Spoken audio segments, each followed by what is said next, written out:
Irmãos e amigos, com a graça de Deus, a proteção de Jesus de Nazaré, nós estamos comemorando 80 anos de campanha do quilo na cidade do Recife.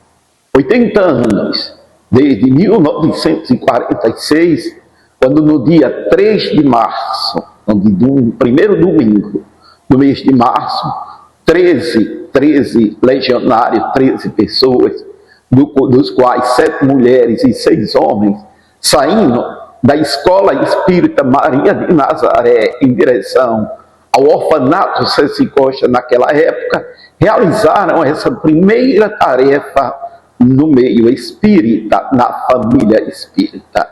A campanha do quilo, a partir desse momento, tomou uma dinâmica extraordinária em nossa cidade, sendo hoje a cidade do Recife, o estado de Pernambuco, referência, eu digo até mundial, dessa modalidade de trabalho, pedir a quem tem para doar a quem precisa. Prática que vem desde os tempos do cristianismo nascente, como está descrita nos Atos dos Apóstolos, como está descrita nas cartas paulinas, em algumas das cartas paulinas, e como está enfatizado na obra de Emmanuel, Francisco Cândido Xavier, Paulo Estevam. Então, nós dinamizamos ao longo desses 80 anos esse trabalho em cada centro espírita, dando suporte às tarefas de ação social, certo? Onde dar de comer a quem tem fome, de beber a quem tem sede, e criando um vínculo entre os assistidos e os assistentes. Isso é a campanha do quilo, que toma conta das ruas da cidade de Recife, nas manhãs de domingo, que é ensolarada, que é de chuva, nos sinais, com a mochilinha na mão, pedindo em nome de Jesus. E assim, com muita humildade, com essa dinâmica extraordinária, nós vamos construindo, certo, uma nova realidade, a realidade da solidariedade. Isso é 80 anos de campanha do quilo. Sou legionário da campanha do quilo. Do quilo eu sou legionário da campanha do quilo. Do quilo eu sou legionário. Com caridade, humildade, vamos combater o bom combate. Campanha do quilo é comunidade, cada um vai fazendo a sua parte. Meu nome é Doricele, sou trabalhadora aqui do NEIL há muitos anos. Tive o privilégio de conhecer essa casa de amor e de luz, e para mim é uma honra fazer parte da equipe de trabalhadores dessa casa. Estou aqui há, acho que uns 40 anos que eu frequento o NEIL. Me sinto assim honrada e feliz. E hoje estamos ainda mais felizes de receber todos vocês que aqui estão, né? Pessoal da campanha do quilo, né? E nós também comungamos com este trabalho. Então, sintam-se acolhidos e, como disse, estamos muito felizes com a presença de todos vocês, certo? Bem, essa é a minha saudação inicial e vou passar aqui ao nosso irmão Tiago, né? Ele vai dirigir a reunião da noite de hoje. Boa noite a todos. Possamos continuar nessa harmonia, buscando a comunhão com Deus, com Jesus, a fim de que aumentemos a paz interna dentro de nós. É com alegria que a gente vem fazer o trabalho da noite de hoje, que faz parte de uma comemoração especial. Estamos na Semana do Legionário do Quilo, a 50ª, onde buscamos celebrar, né, essa tarefa que o missionário se propõe de ser ponte, ligando as pessoas que podem doar àquelas que estão necessitadas de doação. E além disso, se doando também através do sorriso, da palavra amiga, do semblante de amor, buscando representar a figura do nosso amado Mestre Jesus para todos que estão em nossa comunidade. O tema central da campanha do Quilo desse ano é Campanha do Quilo 80 anos ensinando o caminho de Jesus, pois a gente está comemorando essa data redonda dos 80 anos, quando o nosso querido Elias Sobreiras trouxe para as terras de Pernambuco a ideia e iniciou o trabalho da campanha do Quilo. Em específico, na noite de hoje, a gente vai ter como tema 80 anos, campanha do Quilo, 80 anos ensinando o caminho de Jesus. Desculpe, eu me confundi. O tema central é 80 anos seguindo Jesus e o tema da noite vai ser 80 anos caminhando com Jesus. Para isso a gente vai ter a nossa palestra, nosso irmão Reinaldo Cândido, mas antes de iniciar eu convido a Daniel para fazer a nossa prece inicial. Boa noite a todos.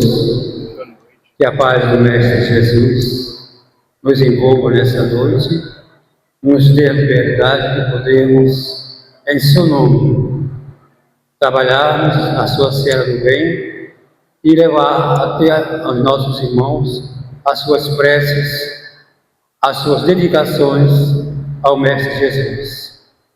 Amado Mestre Jesus, mais uma vez aqui estamos reunidos em teu nome, nesta casa de trabalho e de oração, o Núcleo Espírita Investigadores da Luz. Te pedimos, Mestre Jesus, para que nos abençoe, nos ilumine e nos dê a oportunidade de poder levar a todos os nossos irmãos a tua palavra, o teu evangelho, tudo aquilo que tu queres de nós. Abençoa, Mestre Jesus, esta casa, abençoa abençoa a nossa fraternidade espírita de Campanha do Quilo, que hoje comemora o seu 54º ano de Campanha do Quilo. Aliás, Campanha do Quilo, 80 anos, 54 anos é dessa festa que a fraternidade espírita oferece a todos os legionários do Quilo. Senhor Jesus, muito obrigado por mais essa oportunidade de aqui estarmos em teu nome, agradecendo por tudo que nos tem feito nesta vida. E assim, Mestre Jesus, em teu nome, eu devolvo a palavra ao nosso irmão, para que ele possa dar por iniciado os trabalhos desta noite, que transcorrerão com certeza na tua paz, Mestre Jesus. Que assim seja. E assim, damos por iniciada a palestra comemorativa, convidando o Reinaldo a proferir algumas palavras sobre o tema da noite. E amigas, uma boa noite. Boa noite! Significa que os encarnados também estão aqui, né? Com muita alegria, que a gente retorna a esta casa de oração e trabalho, agradecendo sempre a oportunidade que o Neil nos oferta, né, de vivenciarmos os ensinamentos de Jesus, mas de forma ainda mais especial nesta noite, agradecendo também, né, a fraternidade do Quilo, que se projeta aí nesse trabalho tão belo e todos os anos toma essa semana a nível de refletirmos a importância do trabalho da campanha do Quilo para as nossas vidas. Então é com muita gratidão, com muita satisfação que a gente se faz aqui presente. Como disse nosso amigo Tiago, me chamo Reinaldo, sou trabalhador voluntário da União Espírita Caminho da Luz, a Uniluz lá de Boa Viagem, mas da mesma forma sou trabalhador voluntário da Federação Espírita Pernambucana. Trabalho em prol das duas instituições e então acabamos representando as duas de forma simultânea e deixando aqui o abraço amigo e fraterno de ambas as casas. Mas especificamente hoje vou trazer uma outra apresentação pessoal, porque esta talvez fará sentido no âmbito da temática da noite de hoje. Algumas pessoas no movimento espírita me conhecem não pelo meu nome, mas pelo meu apelido de família, que é, como meu pai também se chama Rinaldo, quem é mais próximo, no círculo mais íntimo, me conhece por Rinaldinho. Inclusive Lígia, daqui do Neil, me chama dessa forma, né? Ela me chama por Rinaldinho, pelo fato do contato que ela teve conosco, intermediado pela primeira casa na qual nós tivemos a oportunidade de vivenciar o espiritismo, que foi o Centro Espírita Ermelinda Lopes, casa esta que fica localizada no bairro do Jardim Jordão. E por que estamos falando do Ermelinda Lopes, já que hoje estamos na Uniluz / Federação? Porque na oportunidade de falar de campanha do quilo, não tem como não lembrarmos do nosso tempo no Centro Espírita Ermelinda Lopes, uma vez que foi nele que tivemos a oportunidade de trabalhar na campanha do quilo. Nos anos que lá estivemos, tivemos inclusive a oportunidade de ser coordenador do Departamento de Promoção Social Espírita e coordenar o trabalho da campanha do quilo. E foi lá que tivemos essa grata satisfação de, ao longo de pelo menos 10 anos, nos domingos pela manhã, vivenciarmos esse trabalho, que é de tamanha importância para o indivíduo, importância tal, inclusive, que costumávamos dizer lá, nesta casa, no Ermelinda Lopes, nos espaços de estudo, que consideramos a campanha do quilo enquanto um trabalho obrigatório para todo espírita. Não necessariamente que a gente fique no trabalho, porque a gente pode, ali, pela nossa programação, pelos nossos desejos, nos especializarmos em outras áreas. Mas considero, pessoalmente, que todo espírita deveria, em algum momento da sua existência, ir experienciar a campanha do quilo.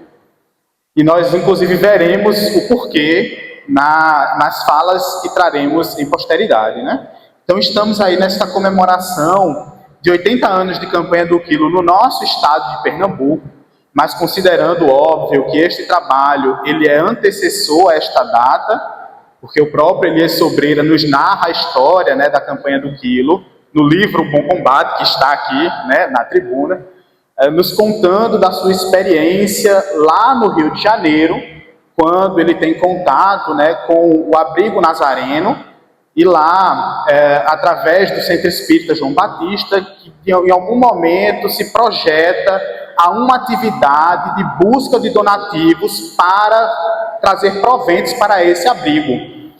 E precisamente no dia 31 de julho de 1938 é realizada então a primeira campanha do quilo em solo brasileiro. Se coloca em atitude, em vivência, a primeira atividade de campanha do quilo no Brasil.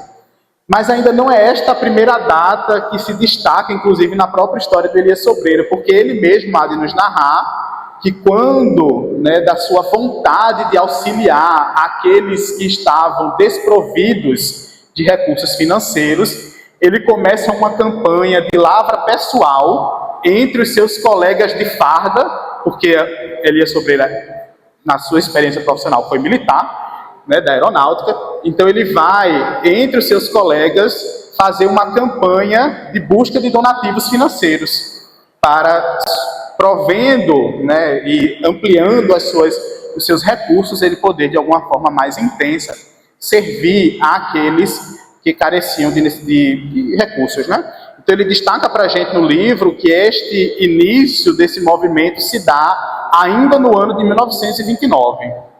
Então, é uma história muito mais longa do que estamos, eventualmente, acostumados. Uma história que se baseia numa figura de uma grandiosidade espiritual tamanha. Costumo dizer muito aos colegas do movimento espírita, dado a oportunidade que nós temos de vivenciar alguns trabalhos, que nós temos uma felicidade muito grande, pensando no movimento espírita pernambucano, porque, óbvio, a gente não pode falar da vivência específica dos outros estados, já que somos nascidos e criados em terras pernambucanas. Então, reconhecer a grandiosidade que o movimento espírita pernambucano tem de figuras nos quais nós podemos nos escorar para hoje fazermos os nossos trabalhos.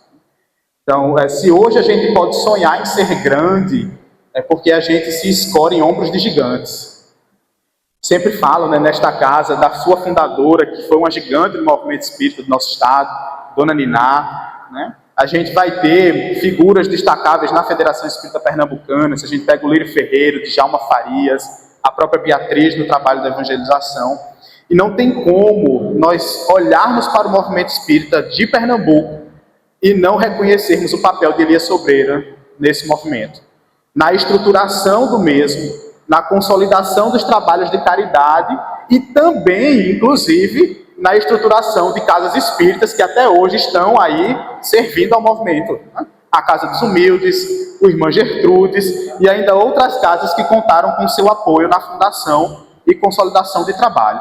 Então nós hoje falamos e rendemos menção não só à própria atividade e tarefa da campanha do Quilo, mas àquele que inspirou, começou e devotou todo o seu vigor físico para que hoje nós pudéssemos, inspirados nele e no trabalho que ele executou, vivenciarmos essa tarefa no âmbito da transformação de nós mesmos. Então, nosso muito obrigado, de certa forma, a Elias Sobreira, que acredito muito que, se não na presença física, nós nos fazemos nesse exato instante coligados a ele pela energia espiritual. Né? Se ele aqui não esteja nesse momento, ele está, de alguma forma, ligado a este ambiente, pelo fato de estarmos refletindo sobre esse trabalho tão grandioso. E aí, os 80 anos, né, então se vale, porque quando ele, por situações da vida, precisa ser transferido de volta para Pernambuco, que ele é natural do nosso estado, né, ele vem para Pernambuco no ano de 1945, e inclusive ele coloca no livro que ele questiona a si mesmo e a espiritualidade, o porquê dessa transferência, porque ele estava consolidado nas terras cariocas, né? Ele estava ali, de certa forma, íntegro num trabalho. Ele foi ajudar Leopoldo Machado a formar a campanha do Quilo do Abrigo de Jesus, né? Então ele tinha um envolvimento, né, com o trabalho do movimento espírita no Rio de Janeiro, e vem ali a solicitação da aeronáutica para que ele, e se tiver algum militar que sabe que solicitação da aeronáutica não é uma solicitação, é uma ordem, né? Então vem o plano de movimentação para que ele saia do Rio, volte para Recife, e ele levanta o questionamento da espiritualidade, do porquê desse regresso. Por que ele não poderia ficar por lá, onde ele já estava consolidado? E aí então Bezerra de Menezes, que haveria inclusive de acompanhá-lo em todo o direcionamento do trabalho da campanha do Quilo, diz a ele que havia um projeto da espiritualidade para consolidar e formar núcleos de trabalho de campanha do Quilo no norte e no nordeste do Brasil, e que ele, de alguma forma, teria responsabilidade nesta função. Então ele volta para Recife, guiado pelos próprios desígnios do Pai, de Jesus, para a partir daí começar o trabalho de disseminação das ideias e dos ideais, né, de campanha do Quilo, e começar a formar esses núcleos. O primeiro deles, obviamente, na sua cidade, né, na cidade do Recife, e por isso da comemoração dos 80 anos, porque a primeira campanha do Quilo em terras pernambucanas se dará no dia 3 de março de 1946, na Escola Espírita Maria de Nazaré, ainda hoje de pé, graças a Deus, lá no bairro do Arruda, em menção e em atividade, por assim dizer, para angariar recursos para as órfãs, as 60 órfãs que residiam no Lar Ceci Costa, no então Lar Ceci Costa, que hoje já não tem mais essa configuração de lar, mas continua lá enquanto Instituto de Educação Espírita Allan Kardec, ali em Salgadinho, bem pertinho do Centro de Convenções. Então nós temos o início do trabalho com Elias Sobreira reconhecendo a necessidade de um espaço que se devotava ao trabalho de acolhimento de crianças. E aí, daí para frente, nós teremos uma atrás da outra as instituições espíritas abraçando esse cenário e abraçando de tal forma que a gente não vai entrar nos pormenores desse detalhe, mas houve um momento em que o movimento espírita teve ali uma certa dissensão se a campanha do Quilo continuava ou não, e neste momento, provando a importância desse trabalho, demonstra-se ali que das mais ou menos 130 instituições, 138 instituições que Pernambuco tinha, então, 117 delas abraçam o ideal da campanha do Quilo e afirmam a importância desse trabalho. E daí para frente é o desenrolar da história na qual hoje nós bebemos da fonte. Temos a oportunidade de vivenciar esse trabalho, graças ao esforço de muitos que vieram antes de nós, todos estes inspirados em maior expressão pela figura de Elias Sobreiro, enquanto emissário de Jesus na esfera material. E aí é nessa beleza de contexto que nós vamos tentar analisar e refletir o quanto a campanha do quilo é esse caminho para Jesus, é essa oportunidade de caminharmos junto ao Mestre. E aí, pensando no tema, refletindo na temática, nos veio à memória algo que a gente fazia a leitura todos os domingos pela manhã, antes de iniciarmos o trabalho da campanha do quilo, que eu acredito que seja fato comum a todos os colegas que aqui estejam fisicamente e espiritualmente também, que já tenham tido a oportunidade de experienciar esse trabalho, que são os 10 mandamentos da campanha do quilo, que constam da obra O Bom Combate, que vem por inspiração, através da mediunidade que o Elias Sobreiro possuía, da figura exímia e amplamente devotada do Bezerra de Menezes. Então a gente vai ter os 10 mandamentos da campanha do quilo, e a nossa proposta, o nosso convite, vai ser nós conseguirmos analisar e destacar o quanto esses 10 mandamentos são traduções do Evangelho de Jesus. O como nós veremos e conseguiremos enxergar de forma muito clara e objetiva, nas falas que constam nesses 10 mandamentos, aquilo que Jesus já houvera nos legado de direcionamento há mais de 2000 anos atrás. Então, vou pedir licença para ler, porque a minha memória não permite gravar os 10 mandamentos, ainda não permite.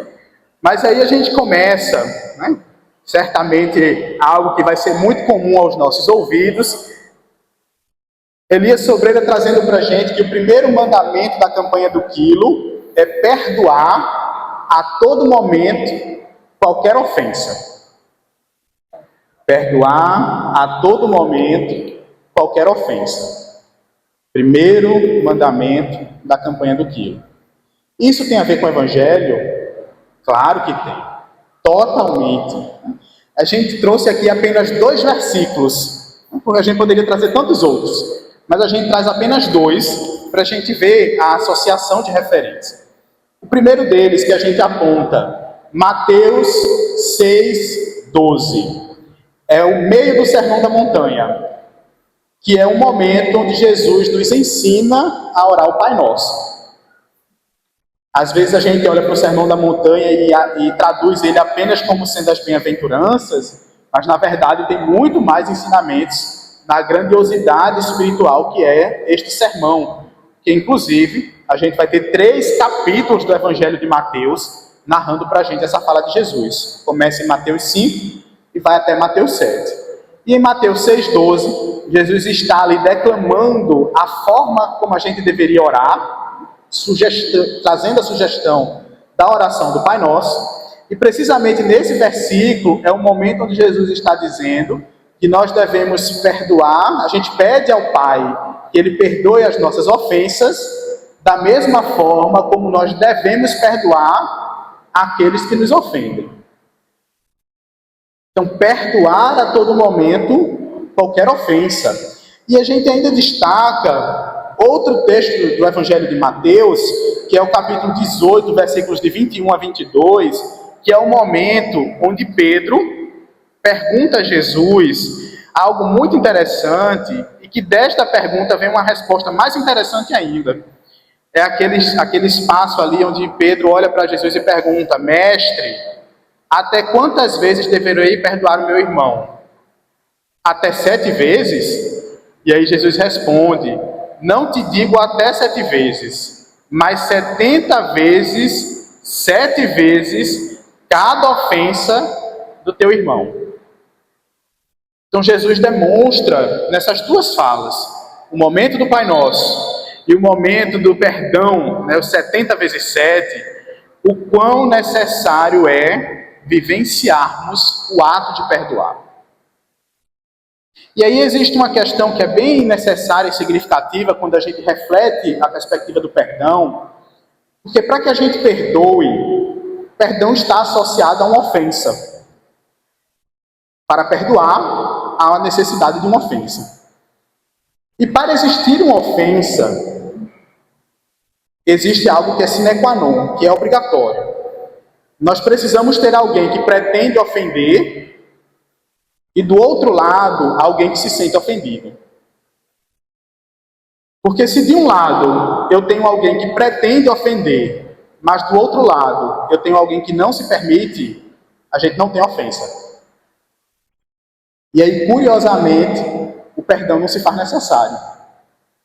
Porque o perdão é uma instância amplamente grandiosa, claro, haveremos de reconhecer, mas é uma instância que se processa nessa equação.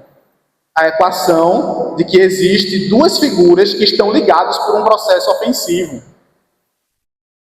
E aí, por que Elias Sobreira traz, sob a inspiração, óbvio, bem sabemos, de Bezerra de Menezes, enquanto primeira instância, a necessidade de perdoarmos todas as ofensas em todos os momentos? Porque quando a gente sai às ruas, no trabalho da campanha do Quilo, muitas vezes nós nos depararemos com criaturas que se colocam à disposição de ofender. Porque olham talvez para a expressão religiosa que estaremos ali a disseminar e não veem ela com bons olhos.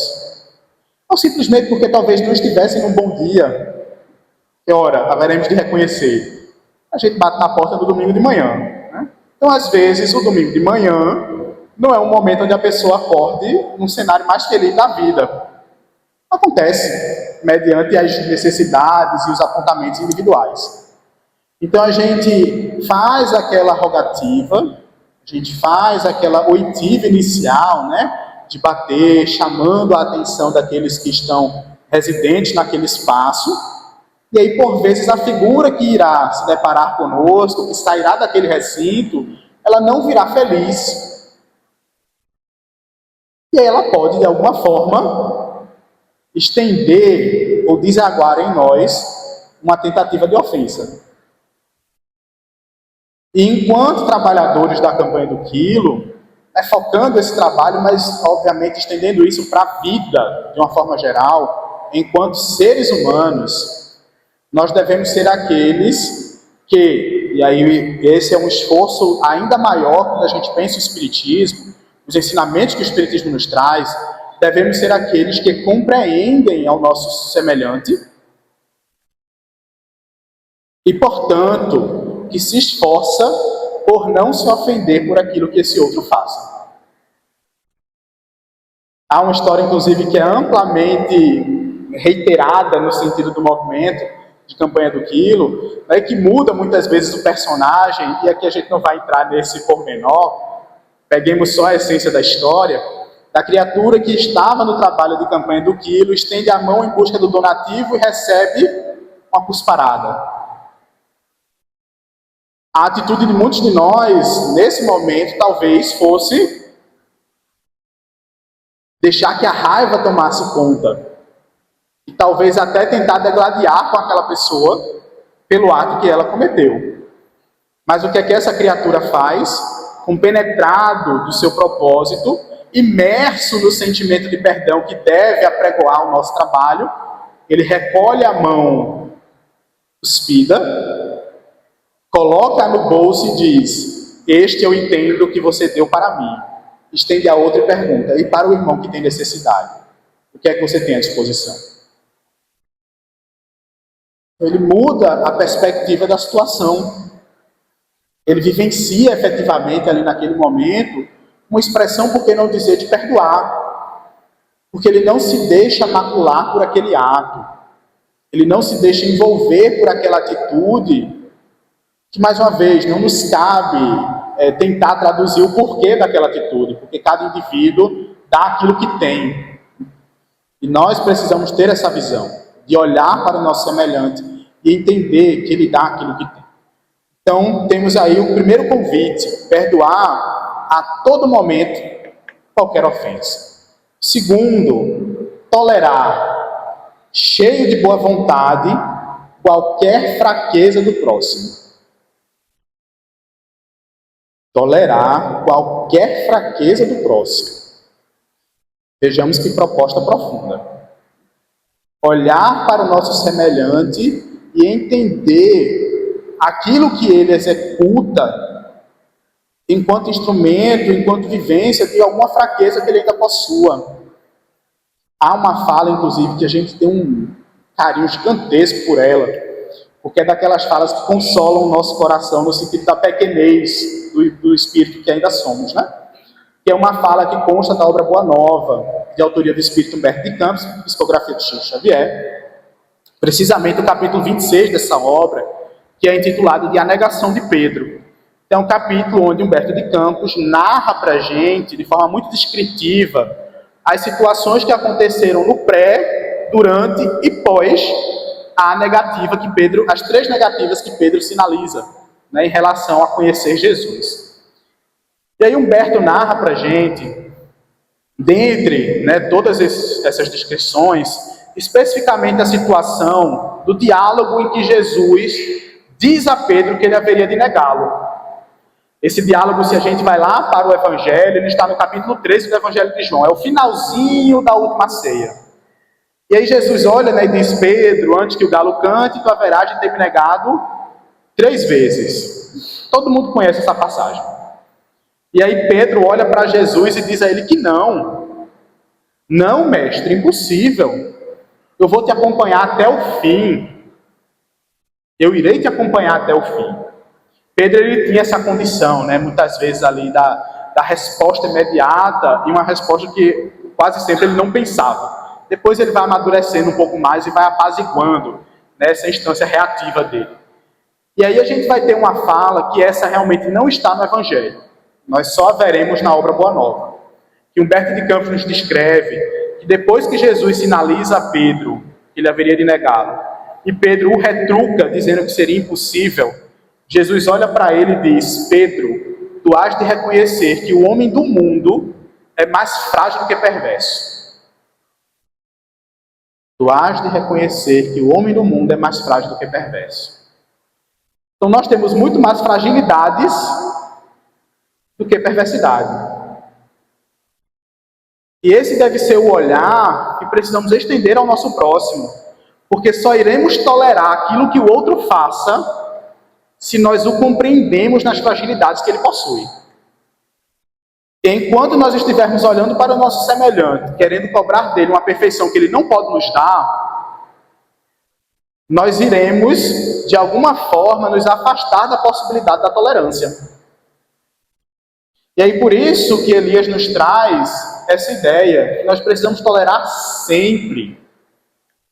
Precisamos tolerar sempre. E aí nós veremos Jesus nos demonstrando essa necessidade da tolerância, e muitos outros aspectos nós poderíamos citar, mas o que mais se evidencia é quando ele acolhe a mulher adúltera. Essa passagem tão simbólica, tão memorável do Evangelho, que nós encontraremos, né, lá no livro de João, no Evangelho de João, no capítulo 8, no versículo 7, quando Jesus aponta aquelas criaturas que ali estavam na tentativa de apedrejar aquela mulher, a famigerada pergunta: quem estiver sem pecados, atire a primeira pedra. E aí naquele momento, quando Jesus inverte o processo, porque aquelas criaturas estavam na instância de julgar, e Jesus deixa uma nuance para que o indivíduo olhasse para si mesmo, que é o que essa oitiva que ele traz acaba facultando, aqueles indivíduos passam a perceber que eles não têm condição nenhuma de apontar o dedo para aquela mulher. E que, na verdade, o que cabia a cada um deles era tolerância. Porque da mesma forma que ela, eles provavelmente estavam imersos em muitos equívocos. Inclusive, nós veremos em Premissas do Reino, quando a Amélia Rodrigues narra sobre essa situação, que ela diz que antes dessa pergunta que João destaca para a gente, Jesus faz outra. É a primeira pergunta que ele faz: onde está o homem? Porque a lei, se nós vamos para Levítico, a lei determinava que o homem e a mulher peguem adultério e deveriam ser apedrejados. Só que naquele momento, acostumaram-se a afastar o homem e a evidenciar só a mulher. E aí, em todo momento, iam atrás da figura feminina. E a figura masculina passava desapercebida. E aí, diz Amélia Rodrigues que quando Jesus faz essa primeira pergunta, e onde está o homem? Aquelas criaturas que estavam ali em volta já se alertam. Porque muito provavelmente, se aquela mulher levantasse os olhos e começasse a apontar as criaturas com as quais ela havia tido, né, oportunidade de ter relações, muitos daqueles que estavam ali para apedrejá-la seriam também apedrejados, se fosse por base da lei. Então Jesus inverte o processo e faz com que o indivíduo reconheça a necessidade de tolerar o próximo, porque é a instância que nós buscamos constantemente sermos tolerados. A gente vive no desejo de ser tolerado. Então nós temos a responsabilidade de também tolerar. Então nos diz o mandamento da campanha do quilo que nós precisamos tolerar. Continua ainda o terceiro mandamento: não procurar enxergar o defeito de ninguém. Não procurar enxergar o defeito de ninguém. É uma proposta ousada e para lá de difícil, porque a gente costuma, rotineiramente, passar o outro num escrutínio muito fino, por um pente muito fino, a nível de tentar analisar o que é que ele faz de certo e o que ele faz de errado. Esquecendo a recomendação do Cristo, que nós veremos também no Sermão da Montanha, agora já no último capítulo, em Mateus 7, versículos 3 a 5, quando Jesus diz que a gente costuma ver muito mais o argueiro no olho do irmão do que a imensa trave que está no nosso. E ele continua dizendo que a gente precisa cuidar, em primeiro, tirar a trave que está no nosso olho, para depois, se possível for, cuidar de tirar o argueiro que está no olho do irmão. Porque nem sempre, quando a gente tira a trave do nosso olho, nós estamos suficientemente preparados para ajudar o outro. Às vezes a gente precisa ainda se projetar, se analisar, se edificar muito, para poder verdadeiramente auxiliar o nosso irmão. Mas Jesus já nos convidava, então, desde aquela época, que nós não olhássemos o defeito do outro, que nós olhássemos as qualidades. Quando Jesus, inclusive, acolhe, já pensando também nessa figura que está aí no cenário, quando Jesus acolhe o publicano, Zaqueu, que sobe desesperado ao sicômoro para ver Jesus, porque era baixinho, e Jesus vendo, aquela tamanha vontade, aponta para ele, manda ele descer e diz que naquela noite iria cear na casa dele. E aí todo mundo que estava em volta de Jesus levanta para ele o questionamento: mas tu vai comer na casa de um publicano? Porque havia a visão das pessoas de que a posição de um publicano era uma posição negativa perante a sociedade. Mas Jesus vai, e não só vai, mas vê naquela criatura tamanha disposição à mudança, que diz a ele que a salvação havia entrado na sua casa. Então, quando Jesus acolhe aquela criatura, ele não enxerga o publicano cheio de equívocos do ontem. Jesus, na sua amplitude de vistas, na condição que ele possuía de não ficar fitando os defeitos de ninguém, ele já conseguia enxergar o médico dos pobres lá da frente, o Bezerra de Menezes. Ele já conseguia ver esta figura, que nós bem sabemos, é uma das posteriores reencarnações do espírito que à época do Cristo estava como Zaqueu. Então nós temos esse convite de não olharmos e não destacarmos os defeitos, mas cuidarmos de evidenciar as qualidades do outro. Esse é o grande propósito. Dirá ainda Elias Sobreira que nós devemos elevar no mesmo instante o pensamento a Deus por quem nos ofender. Vejam que proposta bonita. No mesmo instante. Para que a gente não se perca em divagações e em cenários de talvez blasfemar perante aquela criatura. Então fomos ofendidos, nos sentimos ofendidos, no mesmo instante a gente para e ora a Deus. E aí nós veremos Jesus representar isso, não que ele tenha se sentido ofendido naquele momento, mas estava na circunscrição de uma ofensa que foi tentada cometer para com ele.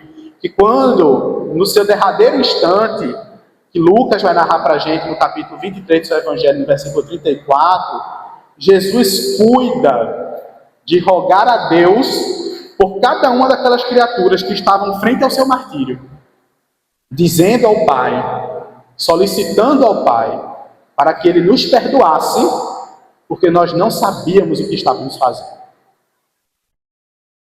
Então Jesus representa essa necessidade de estarmos vinculados ao Pai nos momentos das dores mais agozes, no momento das ofensas mais periclitantes, mais difíceis de serem vivenciadas, porque se nós buscamos ao Pai, nós nos blindamos, o nosso coração da possibilidade de talvez entrar num caminho de descompassos. A gente se equilibra, nós nos equilibramos. Então está a proposta trazida por Elias Sobreira também, que nós devemos buscar a elevação do nosso pensamento. Diz ainda que nós não devemos nos magoarmos quando recebermos qualquer ofensa.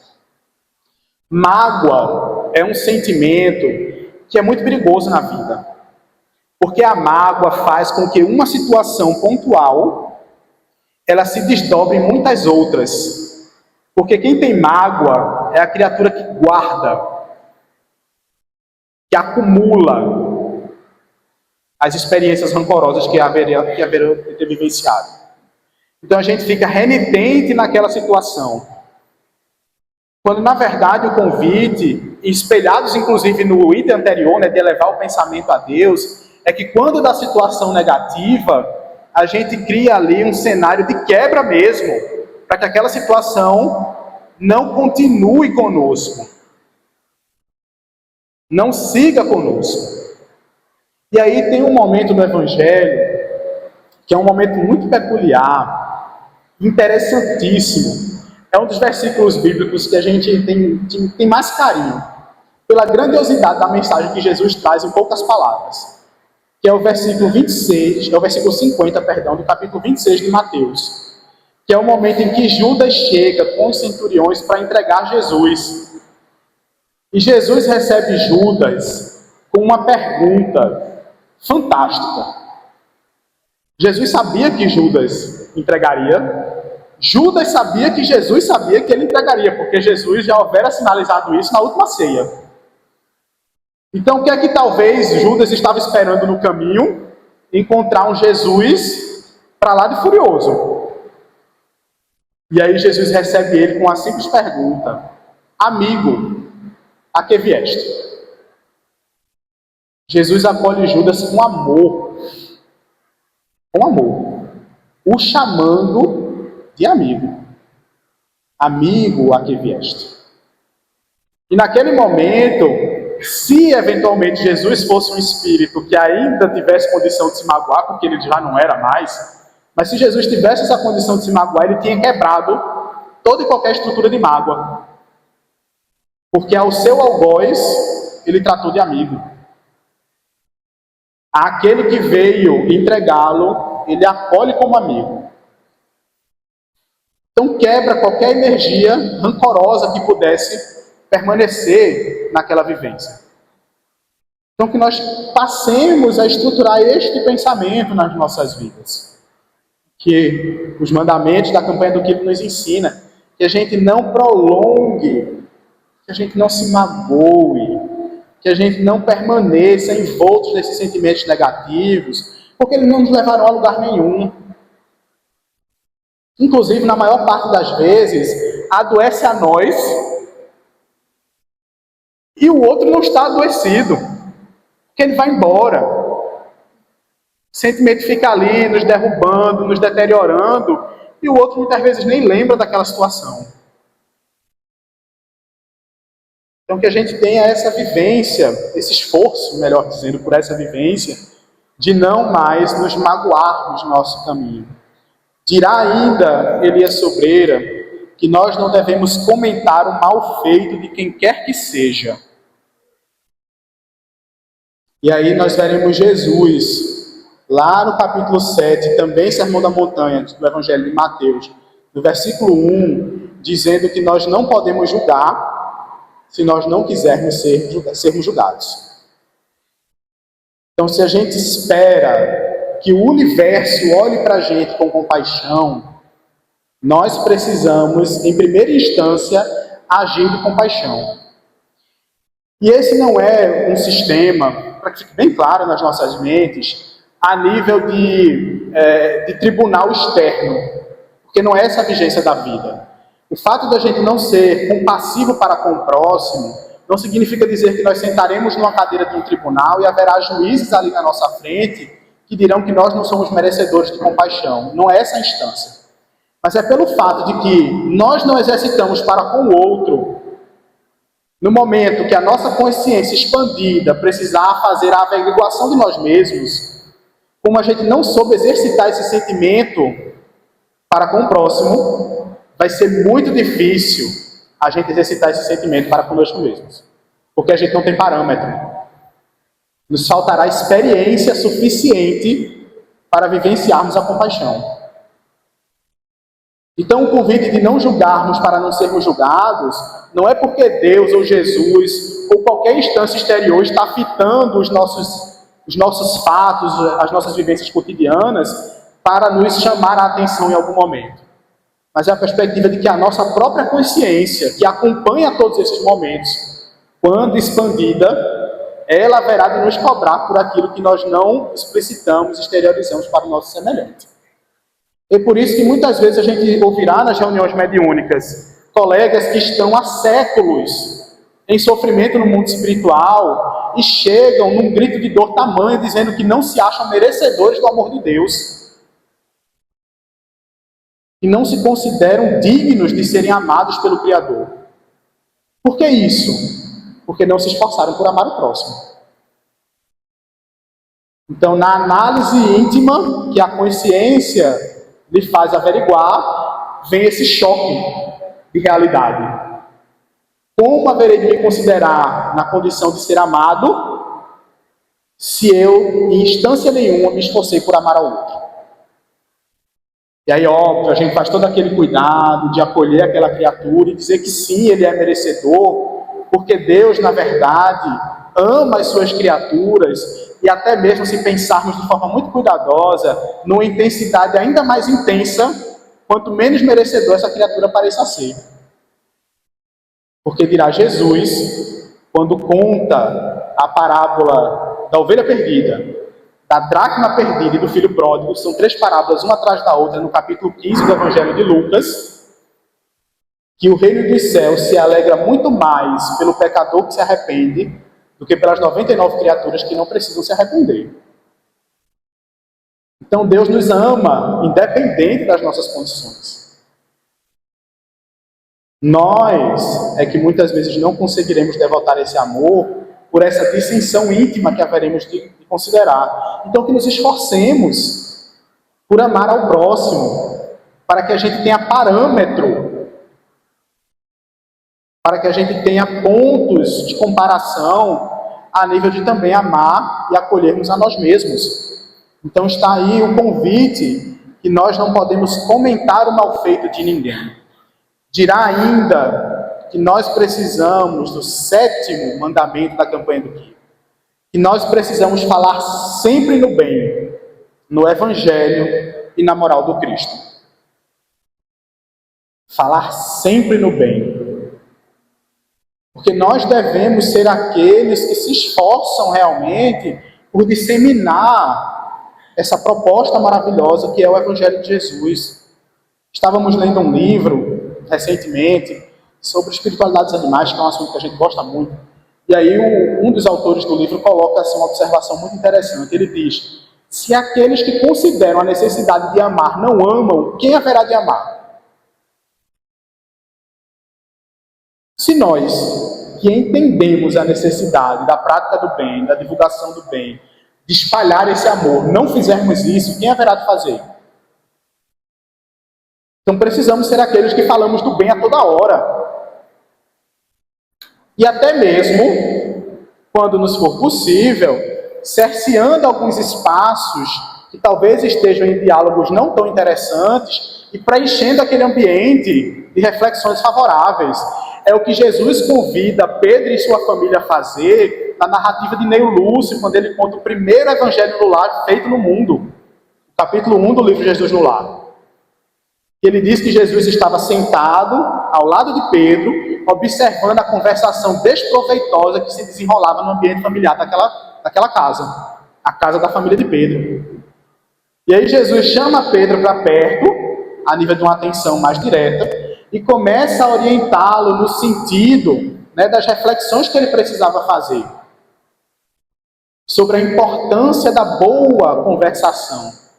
E aí, naquele momento, Jesus instaura o primeiro evangelho no lar do mundo, diz Neio Lúcio, no seu livro. Então, precisamos ser aqueles que divulgamos o bem. Nós não podemos nos furtar desta condição. Não podemos, continua Elias Sobreira, aceitar o disse que disse, venha de onde vier, para ter garantida a paz entre os irmãos. A gente precisa ter muito cuidado com aquilo que chega, com aquilo que escutamos, e da mesma forma com aquilo que falamos. Porque às vezes somos nós o agente do disse que disse. E essa é uma orientação muito necessária, porque quando a gente faz um trabalho como esse, de ir às ruas, campanha do quilo, sopão, visita abrigo e tudo mais, a gente observa muita coisa. E aí, às vezes, de forma contraproducente, quando a gente retorna ao centro, a gente quer comentar aquela situação, quando na verdade nem tudo precisa ser comentado. Tem coisas que a gente olha e passa, porque reverberar aquela situação talvez não seja algo tão necessário e tão importante para aqueles que estavam envolvidos naquela situação. Mas aí poderiam dizer, mas a pessoa não está fisicamente. Lembremos que somos espíritas e reconhecemos a força do pensamento. Então, aquilo que nós falamos aqui ganha contornos de impacto mundo afora. Nós precisamos ter esse cuidado. E Jesus dirá, quando a gente vai lá para Mateus 12:36, que no dia do juízo de Jesus, todos haverão de ser cobrados por toda palavra inútil que houver saído da sua boca. Então, precisamos tomar cuidado com aquilo que falamos. Porque aquilo que de inútil saia, ou aquilo que de inútil que a gente permita entrar, isso entra na nossa conta. Isso entra no nosso arcabouço de experiências a serem recondicionadas.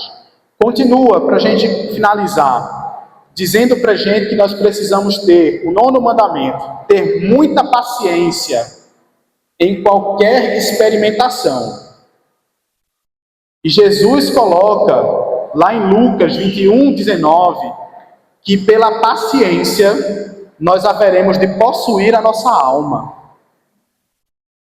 Através da paciência a gente conquista a alma. Porque o indivíduo paciente, ele é senhor de si. Emmanuel dirá que ele toma a paciência como ciência da paz. Então, estar paciente é estar de posse da paz, é estar senhor de si. E quando nós somos senhores de nós mesmos, nós podemos estar em meio à maior tempestuosidade. Ainda assim, nós seguiremos tranquilos. Ainda assim, seguiremos tranquilos. Porque a gente reconhece a grandiosidade do amor de Deus e o impacto positivo que os apelos do alto têm nas nossas vidas. Então, pela paciência, haveremos de possuir a alma, e é ela que nós devemos ter em todos os momentos de experimentação. Encerra Elias Sobreira, dizendo para a gente que o 10º mandamento da campanha do quilo é a ideia que nós não devemos falar, nem gesticular exaltado, agressivo, com ninguém, para não perder a boa assistência dos guias espirituais. Em outras palavras, devemos ser mansos. Jesus coloca esse convite nas bem-aventuranças. Mateus 5, 5. Essa é a bem-aventurança que a gente não pode esquecer jamais, porque até os números são iguais. É Mateus 5, 5. Bem-aventurados os mansos de Jesus, porque eles herdarão a terra. A terra na simbolização do mundo de regeneração, este mundo floreado de conquistas no bem, esse mundo onde sabemos, por relato de Santo Agostinho, no capítulo do Evangelho segundo o Espiritismo, intitulado Há Muitas Moradas na Casa de Meu Pai, que é um mundo onde não mais existirão expiações. Provas sim, mas expiações não mais. É um mundo onde os indivíduos que neles habitarem já não mais praticarão o mal por vontade. Praticarão o mal ainda assim, mas não mais por desejo. E onde o bem começará a sobrepor-se em relação ao mal. Este mundo será herdado pelos mansos. Aqueles que souberem guardar o coração em paz e não se exaltar para com o seu próximo. Então Elias Sobreira nos convida de forma muito clara, em instâncias práticas, verbalizadas, em atitudes, a vivência do Evangelho de Jesus. Está aí. Os 10 mandamentos da campanha do quilo estão no Evangelho. Tudo aquilo que Elias Sobreira nos traz, por inspiração de Bezerra, são vivências inspiradas nas falas de Jesus. Por isso que reconhecer o caminho que trilhamos enquanto trabalho da campanha do quilo é reconhecermos o convite da vivência com o Mestre. É reconhecer este convite de, ao colocarmos um saco nas costas e outro nas mãos, irmos e evangelizarmos a todas as criaturas, disseminando a mensagem do bem, evangelizando aos nossos corações e, por tabela grandiosa que é a redenção que o Evangelho nos proporciona, ainda conseguirmos ajudarmos aos nossos semelhantes. Quando divulgamos a mensagem, que inclusive é a principal função da campanha do quilo, quando divulgamos a mensagem, e quando trazemos os donativos para sorver a necessidade daqueles que passam por privações materiais. Então estamos neste convite grandioso, que é mais do que urgente, de nos colocarmos a serviço do Evangelho. E aproveitarmos, portanto, essas oportunidades que o Cristo nos dá, do trabalho no bem, um trabalho consolidado, estruturado, que nos permite segurança. A campanha do quilo nos permite segurança na vivência do Evangelho. Tem coisa melhor do que isso? Nós fazermos um trabalho para o Cristo, sabendo que estamos seguros, envoltos pela espiritualidade amiga, por toda uma estrutura de trabalho que pensa na segurança do seu voluntário. Não tem coisa melhor. Para que a gente conquiste efetivamente a condição daquele convite máximo que Jesus nos faz, simbolizado, para que a gente encerre, lá no capítulo 25 do Evangelho de Mateus, nos versículos de 35 a 39. Dizendo Cristo, dando ali, por assim dizer, uma premiação, vamos colocar dessa forma, àqueles que trabalham no bem, quando ele diz, eu tive fome, me deste de comer, tive sede, me deste de beber, estrangeiro, me habitaste, estive nu, me vestiste, doente, me consolastes, preso, me visitastes. Mas, mestre, quando é que fizemos tudo isso para ti?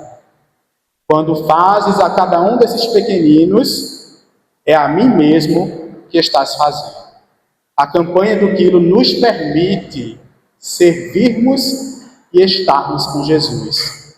Então, que possamos seguir, inspirados nesses 80 anos que nos antecedem, dando agora a nossa colaboração, para que 80 mais, 160, e por aí vai nessa história longínqua, nós possamos continuar a observar a plenificação e a vivência desse bom combate, para que a gente chegue ao final da nossa caminhada dizendo que guardamos a fé e vencemos este bom combate, que é a estrada da evolução do ser imortal que somos. Muita paz a todos.